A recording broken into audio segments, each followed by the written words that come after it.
Hello, everyone. It's Eric Quick and Colleen Blake, and welcome to Bath Time to Boardroom, where we bring you the stories of working parents or parents to be and how they've now blend work and life and all the challenges that come with it. Colleen is still taking some time off, but she'll be back in late June to join us. Today, we have a guest co host, my partner in life and crime, Nina Quick, which is always good to have you on. Aw, thank you, honey. Today, we are talking with Emily Szajda, who is an author, speaker, chef, nutritionist, and yoga meditation instructor, and currently is working as the general manager of a trendy and hot new wellness destination called the Now Massage. She is also devoted to helping women and children caught in the throes of human trafficking by working with the Helen Bamber Foundation in the UK. So amazing. Yes, Emily is from the DC area and she has a very diverse background. She's also the mom to Henry William, age 3, and expecting a baby girl this July. Welcome, Emily, and congratulations on the new bundle of joy that's joining your family. Thank you, Eric and Nina. This is so exciting. Oh my gosh. I'm so excited for you that you have a new little one coming. I miss babies. My kids are like in middle school now, so they're less cute, but they're still cute, but not as cute as babies. Anyway, let's get into it. Let's start with the bath time first. Can you tell us a little bit about your experience growing up and where you were? Of course. Well, now I live in Washington, D.C., but I actually have humble beginnings. I grew up in a very small town. My husband actually calls it a village. He's Polish, so we Americans don't typically call small towns villages, but I would probably reckon a 900 residents does qualify for that title. I graduated with 42 in my graduating class. Maybe a valedictorian is nice to tout, but when you say 42, it's not a huge accolade. No, that's still an accomplishment. I mean, you still had to get the grades. yeah, you still had to rise to the top. So I guess that personifies kind of my upbringing. I was always a perfectionist and a hard worker. So I want to kind of give, applause to my father for kind of giving me that conservative upbringing and the focus. So like I said, I'm from the Midwest. I, had the community support. My parents did go through a pretty nasty divorce. So I guess that shaped me in my parenting style in some aspects, because growing up and now being reflective and having a holistic background, I realize now some of the toxic parenting that I kind of carried with me through my early adult years, and I've kind of worked through that. And now that I have my own little ones, I know what I want to do and not do.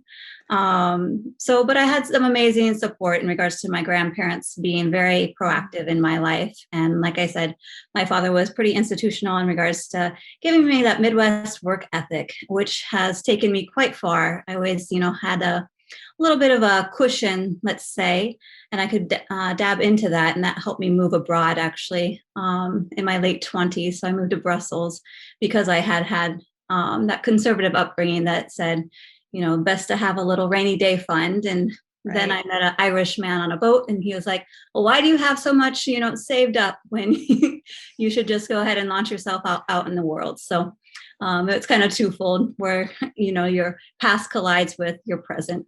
Right. So that's so interesting. Like when I saw that you just picked up and moved to a different country, I was so impressed with your bravery. Like, do you think that living in that different country, see where my head is, living in a different country, did that teach you some things about parenting too? Or were you just not even in that space because you were in your 20s? Well, I think I was in that space. I mean, Okay. In regards to our conversation just before this, in regards to my background was hospitality before getting into more of the health and wellness field. So when I did the jump ship from the United States to Europe, I kind of did an overhaul of my life, and I wanted more work-life balance, because in the hospitality industry, as Eric can probably attest, you work nights, weekends, whenever you're really needed. And I knew that wasn't something that I wanted to take into the latter part of my professional career. So when I moved abroad, it gave me a new perspective on community, different individuals I brought into my network, and really kind of allowed me to blossom and come into the woman I was yet to become. I guess the hospitality industry was kind of my crutch. And when I kind of let fear and inhibitions go to the wind, and I blossomed in, I guess, yeah, I had an about face in regards to many aspects of my life. Yeah, that, it's so interesting. My mom has always said, what's familiar is preferred. And because it's easy, you're familiar, you can do it. And so being able to recognize that and to branch out and to do something so different, I think that's so incredible, because that's not easy for anyone to do. And I think that I can see that in a lot. Like, I checked out your website and I could see that there is a lot of development and growth that you've explored and now are helping folks with. So that's really kind of cool. I love that. Speaking of kids, now that we were kind of talking about them and I brought them up, what do you wish you knew about having kids before you had them? Well, I guess the biggest thing is the transition. No one really, mothers in particular, maybe it's because I had Henry in Spain. Oh, you did? I did. And most of Oh. my colleagues that I was working at, so I did some content management. I still kind of freelance with them in my side hours, which are rare. At a university in Barcelona, business school, most of my colleagues were younger than myself. And when I had Henry, we were also in the transition. So my husband was being relocated to the District of Columbia here in Washington, D.C., and we were transitioning to Poland with his family just in the interim to get things sorted. And so I think it was a very complex move and transition into motherhood, but I don't think it's so abnormal that women you don't realize the freedoms you possess until they are more or less not stripped from you in a negative sense, but right. When you transition, it is the harsh reality that your life is no longer your own. Your time is no longer your own per se.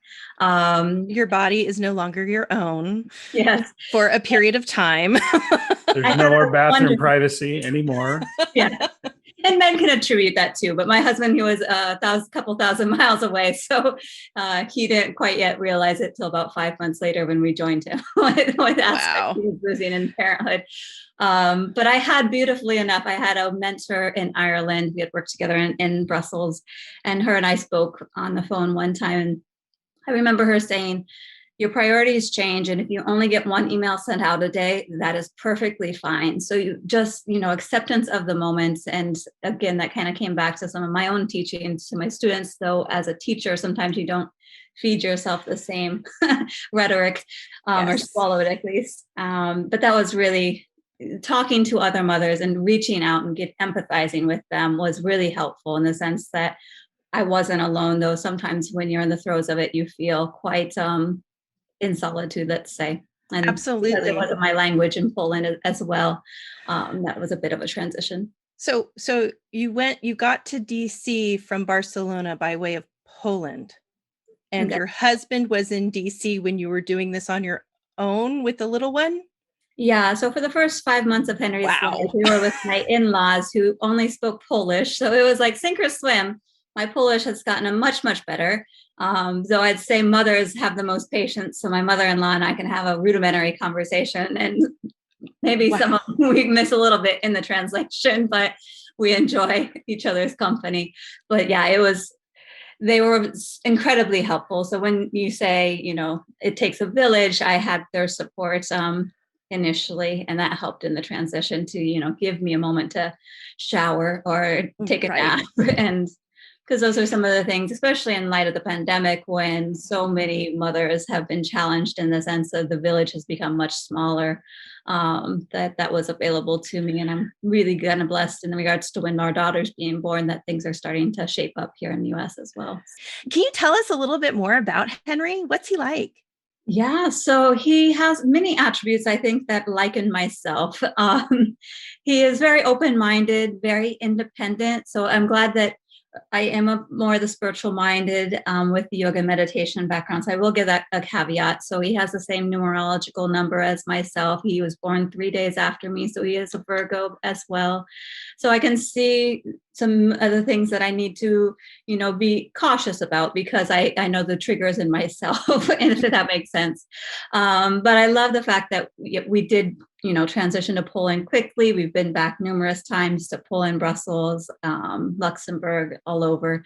So he travels very easily, adapts to different environments. So he's not, not per se stubborn, but stuck on too much comfort. And we're getting ready actually to move to Chicago later this summer after this child. When we have major life changes, we just go for it all. No kidding, man. Sink or swim. No kidding. But he's friendly. He adapts to different cultures. So I love the fact that he's very inclusive, and children in general are mostly inclusive. He's vegetarian like I am. He actually chooses to be vegetarian when he's offered a sandwich in public per se by, a friend or something like that. But and he also likes classical music. We were driving the other day. I was like, "Do you like this?" And he's like, "Yeah, Mom. Yeah, Mama." So it's sweet. Yeah. Is he getting both languages at home too, or how is that working? Because you've been in so many different places that is something that I was curious about. It's interesting because I compare notes. If he were living in Brussels, he'd be getting French in school, or French and English. He'd be getting Polish at home. Unfortunately, my husband and I actually spoke more Polish to Henry initially, just rudimentary, very small sentences. So he was picking that up in songs as well. But my husband speaks quite quickly in his native language and it doesn't have the patience, nor did he have the patience with me either. So we're hopefully, if the EU welcomes the US and the vaccinated Americans to the EU, that we will reciprocate the courtesy. So we're hoping that my mother-in-law will be able to come join us, because when we move to Chicago, which is where a huge Polish diaspora lives, that he will go to a day school, because I think he's lost a little bit compared to the first 5 months, which is acceptable that he was too young to retain. But now we have some DVDs, and slowly but surely, again, he's stubborn like his mama. So I'm sure he'll get it. But yeah, it's been a little bit of a uphill and downhill kind of adventure. Right. That's really cool. Just coming from a family where, I took Spanish and French in high school, and my children don't have that, right? So my daughter and her school learned Spanish, and my son hasn't yet. So it's something that we know is on the horizon for us, and we love to travel too. So I always cram on the plane before I get to Germany or Italy, and I'm trying, desperately to learn some languages, and not the way to do it, people. It's just not, but As long as you have thank you, please, and maybe how to order a good latte just for your own right? Exactly. So that's where we're at. So, but I love this, that he will get to learn some different language, because I think that'll just do nothing but help him in the future. But speaking of his future, what does he think about his baby sister coming? What have you done to prepare him, or have you yet? We kind of let the cat out of the bag per se really early on. And there was maybe a little hesitancy. I wish there was a brother, but pretty quickly he changed his tune and flipped the coin. And so I have my background in culinary arts and restaurant management. So it's like a bun is in the oven, literally. And it was my baby done baking yet? Is my baby ready to come out? So he's really counting down the days. I don't know if he actually realizes that you can't put the bun back in the oven. Yeah, that comes as a rude awakening sometimes when the baby's crying at 2 a.m. and he wakes him up. He welcomes the crib in his room. I'm like, I don't know if you really know what you're welcoming in. Careful what you ask for, buddy. Yep. We're just going to lean into that and take it for what it's worth. Has Henry, I love that he's asking about if the bun is ready. Does he say other funny things that you can think of? Well, I was looking at that question thinking, he does say funny things, and I'm usually very mindful. And the only one that really came up is a little bit personal, because he's 3.5. He's learning about his private parts. And it made my husband chuckle, thinking that his little baby balls were marbles that he could take out and play with. And I was like, well, my husband's like, no, you're going to need those. don't be removing those anytime soon. Oh, and as speaking of a son, he will just explore them forever. So It's like, stop doing that. Okay, that's just not gonna. yeah, It's going to be around maybe 10, 11, where it's like, I'm just not going to wear any pants, just boxers, because that's just the way, our struggles. It's going to be great. I'm so glad you're having a little girl too. Well, when my husband and I first started dating in Brussels, we were both like, let's drum up 2 boys. And then my husband's like, I don't know if I could do 2 Henrys now. Good thing. Life happens as it should. But it does. And you rise to meet it, right? You figure it out, because that is what parenting is all about. As Eric always says, they don't give you a manual at the hospital. Oh, no. No, right? And I have no idea how my mom dealt with three oldest are all boys, and then my sister, the youngest, I just don't know how she dealt with it. Like, I think back on it, and I remember how she coped with it, where she's like, I can't wait till you have kids. And now she's like chuckling and laughing about the stuff we have to deal with. But I don't know how they did it. It's crazy. Yeah. A lot of patience and coffee. Yes, lots of coffee. Oh my gosh. So I know that some people now, because you've been in so many places, and Henry was with you when you were in Poland, and you travel abroad with him. Do you ever experience strangers giving you advice on parenting? Not so many strangers per se, but my parents, it's interesting because once you kind of move away from your small town, or move away from what you once knew, and you change as an individual, your parents or family at large kind of expect you to stay the same in your mentality. And because I lived abroad, my mindset, my perspective on life, and I'm a yoga instructor, so I'm kind of this hippie bohemian sometimes to them, like unrelatable. Some of the things that they say are like, okay, he's vegetarian. I'm like, my brother will be like, just give him a piece of meat. I'm like, I don't know if that's like you're crude or you're trying to be funny here, but you do know that you can get a lot of plant-based protein. You don't really. Right. And wow. Henry, the most beautiful, I have long blonde hair when it's not pulled up. And he was fortunately blessed with my hair and had curly little locks, and he still has long little locks. And kind of the stereotypical boys look is, the high and tights. And they're like, you need to cut that hair. When are you going to cut that hair? And I'm like, he's beautiful the way he is. So, I remember seeing the pictures. I remember seeing the travel pictures when you were in Poland and Brussels with him. And his hair is just really, really. It's gorgeous. Don't cut it. It is. No, but I'm saying is like, it gives him his own uniqueness, right? Exactly. Blonde and curls. It's just amazing. I don't understand why they'd want to get rid of it for a classic high and tight. Maybe and I've asked him before. I go, do you want? And his father was saying, maybe we should. I'm like, well, don't give in to society. Like, that's not what you want to teach your children. Have an expression of self. And okay, maybe mommy has a little influence right now on expression of self. But I've asked him. He's like, no, I'm good. So. And there's nothing wrong with it. He's beautiful. It's you absolutely go, man, go. I know.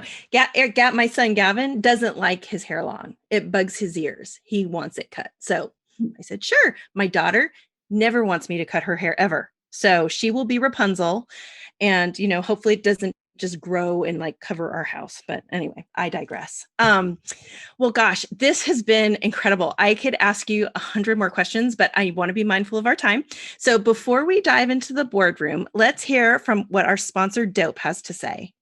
Bakeable, legit cookie dough. We're dishing up nostalgia by the spoonful, delivered straight to your door.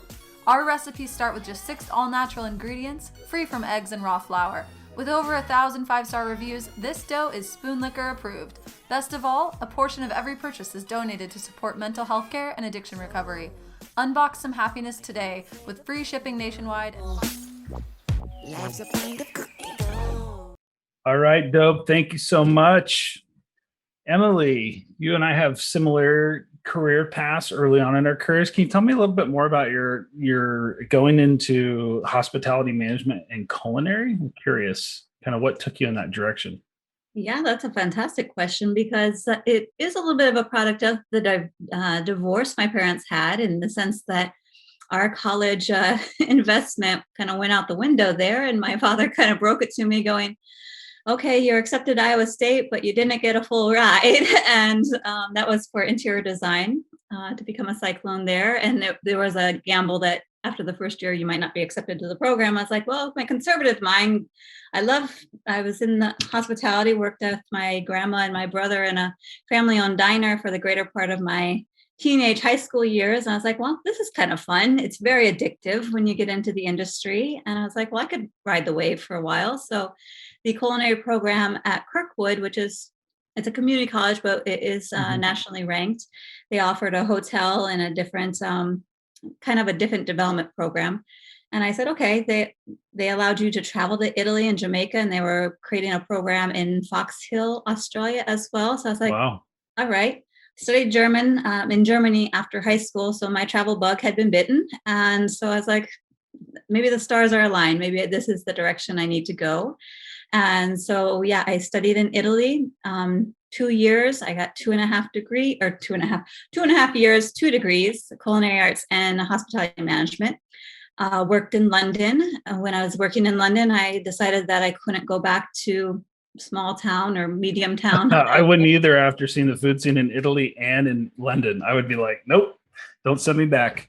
I'll live here.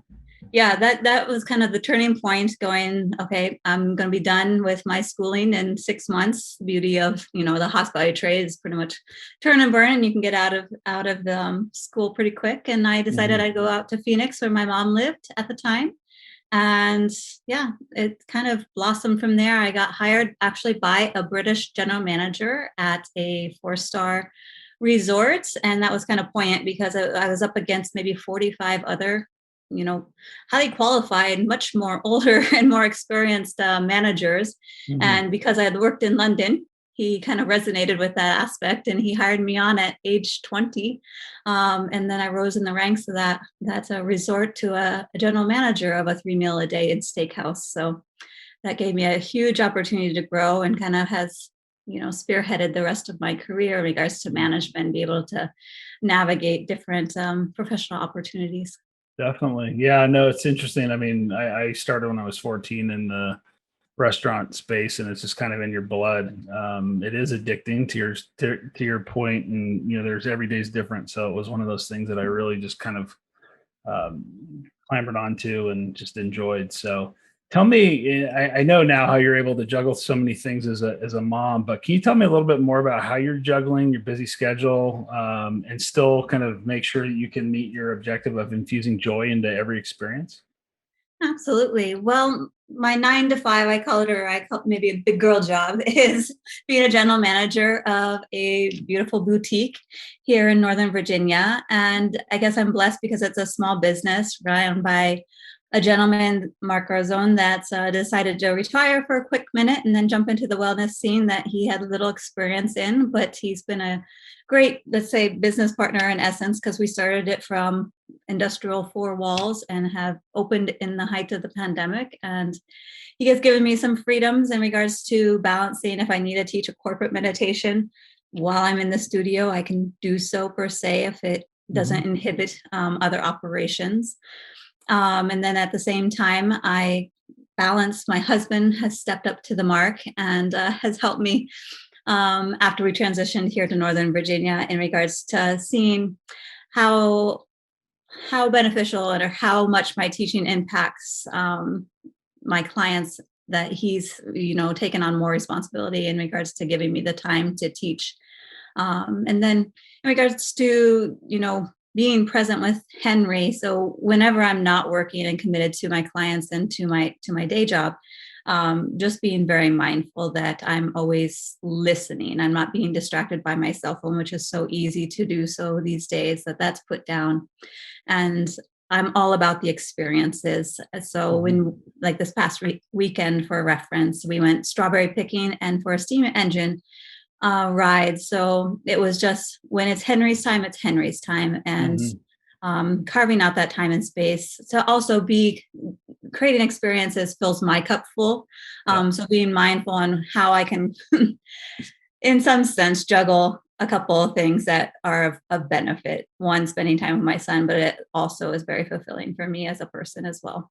Yeah, I would imagine coming out of the hospitality industry, you may feel, and I don't want to put words in your mouth, you may feel like you actually have time because you're not 24/7, usually with what hospitality demands of people working there.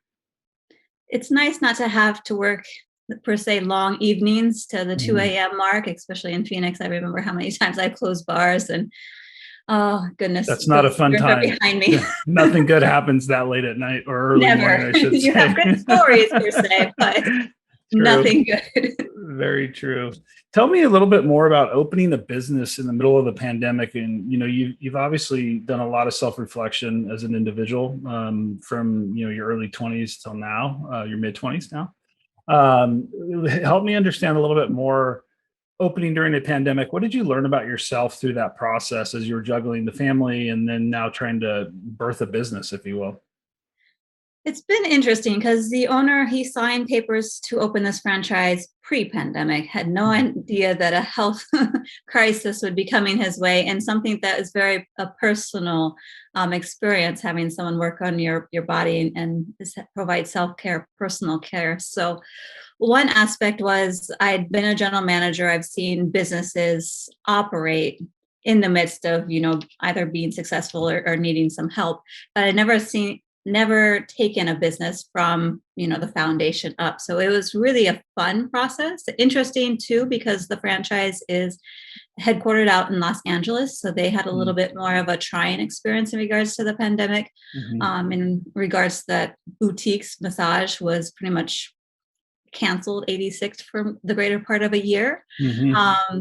And then the franchise in itself, we were the first one to open nationwide. So navigating their policies and things of that nature. So it was a huge learning curve for me in regards to reformatting budgets, hiring staff in a field where many professionals were starting to pivot out of the field. We're still kind of here in Virginia, the Unemployment Bureau has really cracked down in regards to capitalizing on unemployment, because we are having, not just in my industry, but across the board in Virginia, and I think nationwide, we can probably speak to it, but trouble hiring. So that's been an interesting facet. But the beauty is with the business is once we figured our perspective in regards to our numbers, you had to scale it back. It wasn't going to be what they anticipated because the hesitancy to be in person for massage therapy. Once we came back to more realistic goals, understanding, we might not be in the green or, cash flow positive as quickly as possible, it alleviated some stress. And it was nice that the owner, Mark, he comes from a background in marketing as an executive, and he brought on wellness, both myself and my assistant, that have kind of given him guidance in regards to you can only control so many things, not to let stress, unwarranted stress eat away at you, because it can easily eat away at you when the pandemic is really outside of our control. So the beauty is we've grown month over month. Community, our members have grown as well. May has been our best month. So it's been very positive in regards to the experience. So I think if we can transcend a health crisis, he's on his way to success.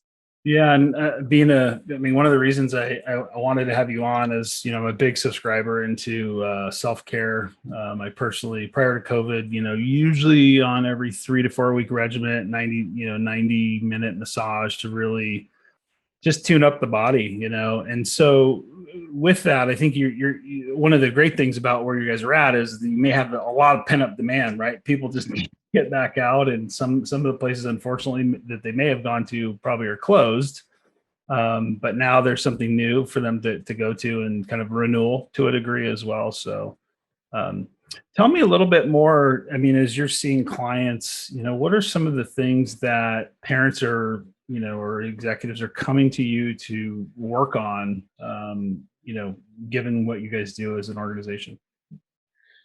Well, as an organization, we're really focused on the power of a touch, and that touch can transcend, whether that, is empowering you as a person or giving you just that sense of wellness, well-being, grounding.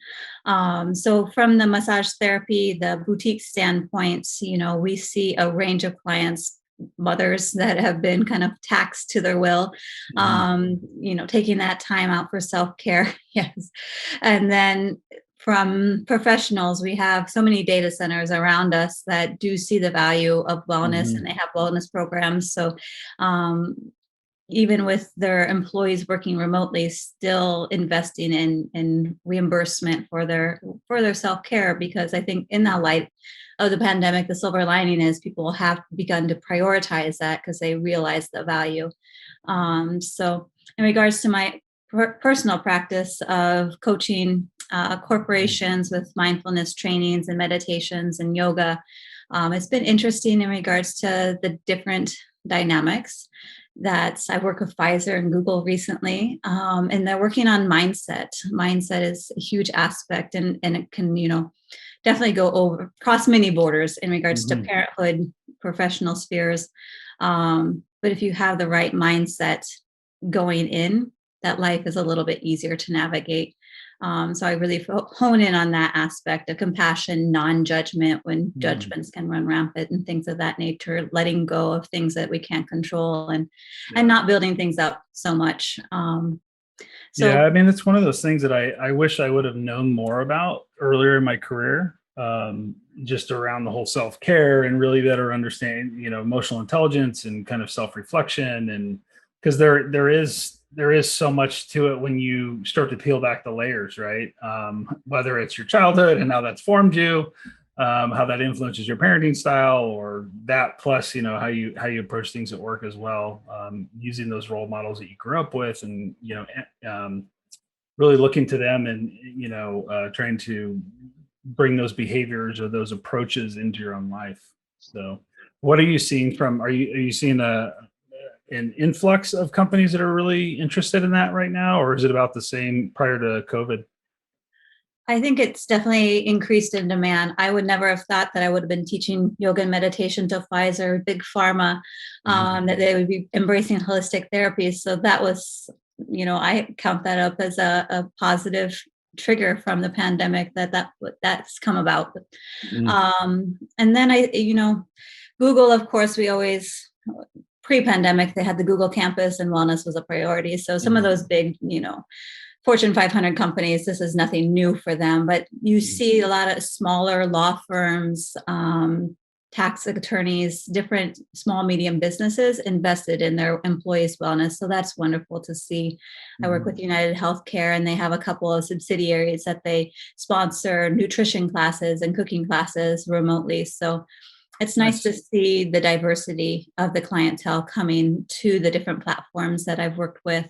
And then also, like I said, with massage therapy, that being an outlet for many of the larger companies to be able to reimburse. Definitely. And with that, like, what kind of self-care advice, or I don't want to say prescription, would you give other working parents as they return to the workplace?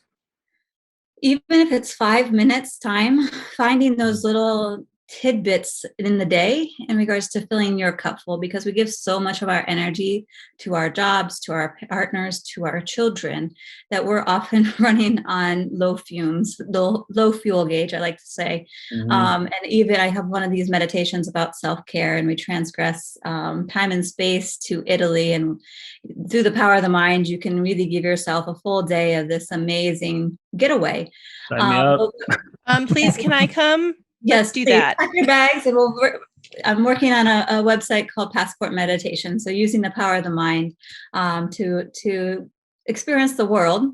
But in that sense, it's, what would you do in Italy? What would you do in Florence? Would you go see David? Would you go see San Gimignano and drink wine in the Tuscan hills? Would you have a biscotti and dip it in your espresso? It doesn't have to be big things, but what in your everyday, okay, it's Italy, but you can, there's human experiences across the board. It doesn't have to be these huge cultural milestones per se that you can replicate just to give yourself that added sense of well-being, and then also sleep. I think so oftentimes as Americans, sleep gets pushed to the bottom of the totem pole, and it's so vital for us to be able to show up in a good mood, a good place for ourselves, so that we're not disgusted by how we react, and for especially our children, so that they're getting the best of ourselves. Yeah, honey, that's why I go to bed at 9 o'clock every night and get my 8+ hours. Mm-hmm.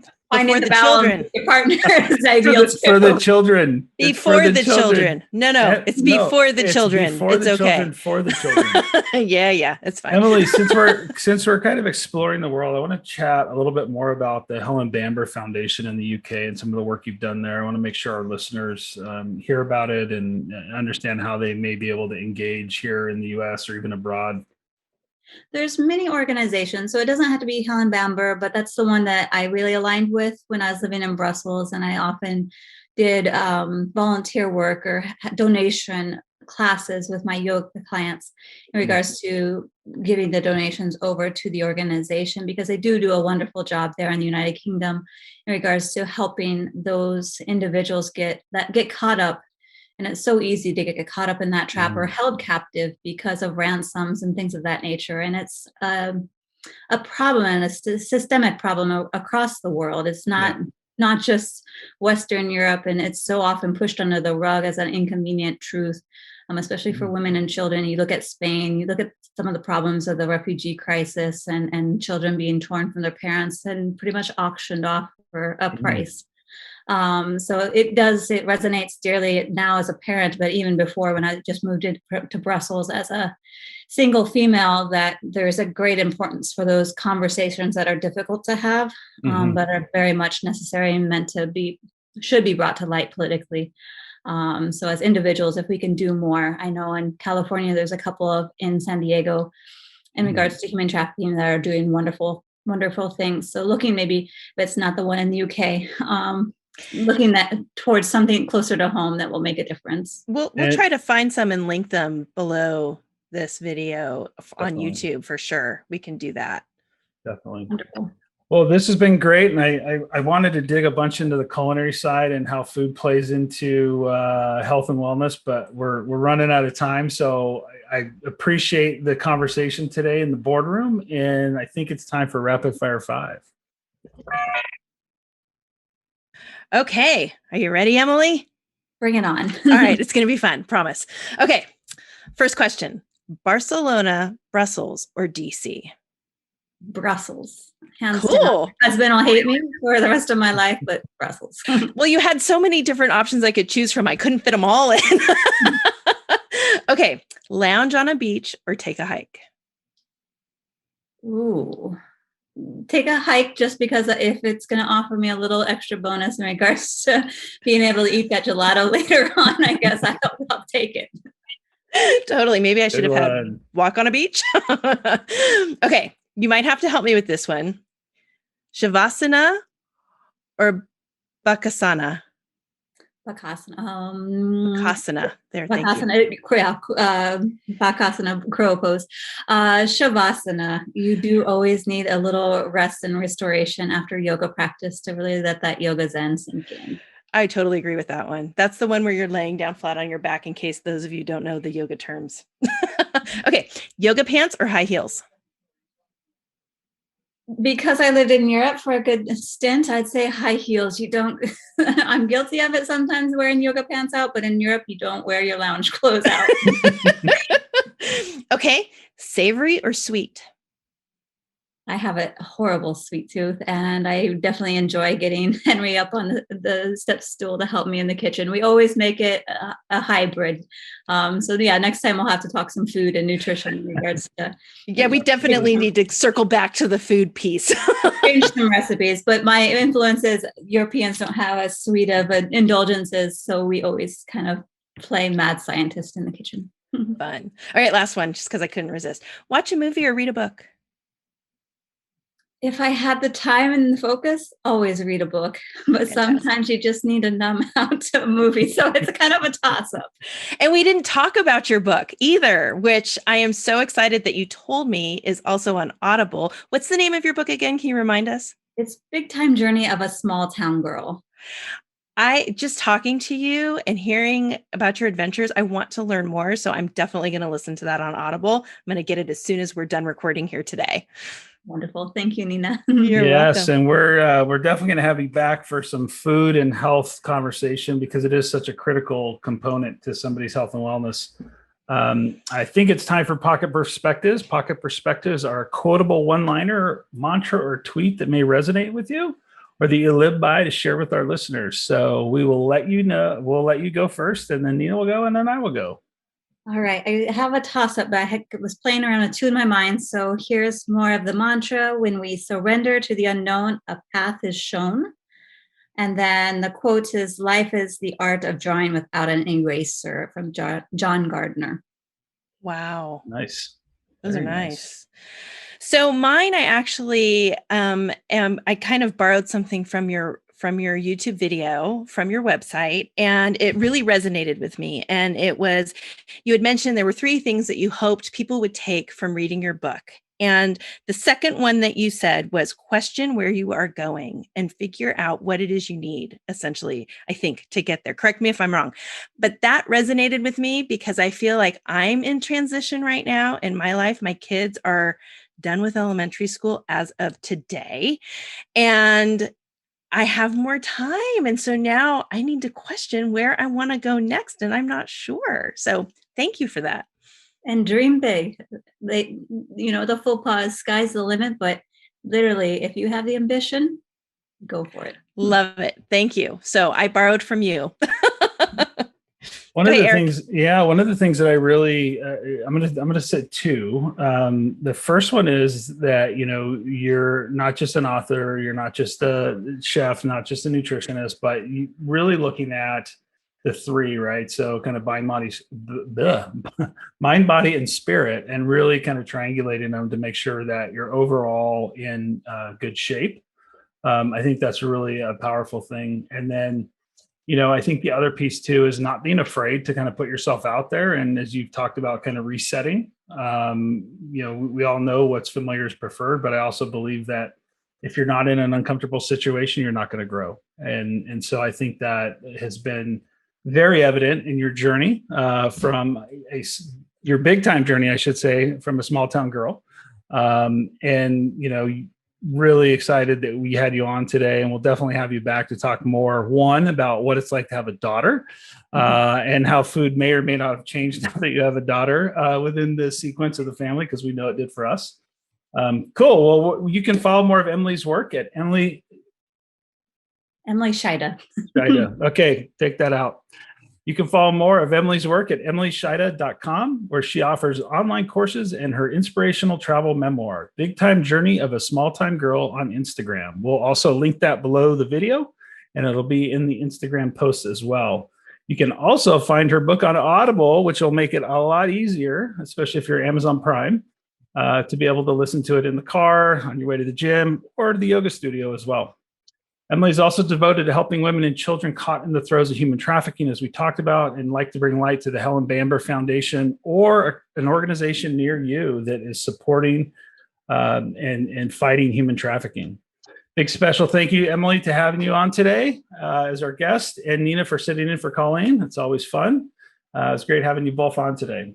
Be sure to follow us on Instagram, like us on Facebook, or subscribe on our new YouTube channel, Spotify, Apple Podcasts, or Google Play. That's a wrap. Until next time, whether it's at bath time or in the boardroom, remember to cherish these moments and make a splash. Bye, everyone. All right, Neens, what you got this week for jokes? All right. Okay. So I think Mia would like this one. What did the 0 say to the 8? What did the 0 say to the 8? That belt looks good on you. That belt looks good on you. Over my head. Okay, so 0 is just a 0, but an 8. Oh, that's a line across the 0, right? They're even funnier when you have to have them explained to you. All right, here's mine. Where did you learn to make a banana split? I don't. Baskin Robbins. I don't know.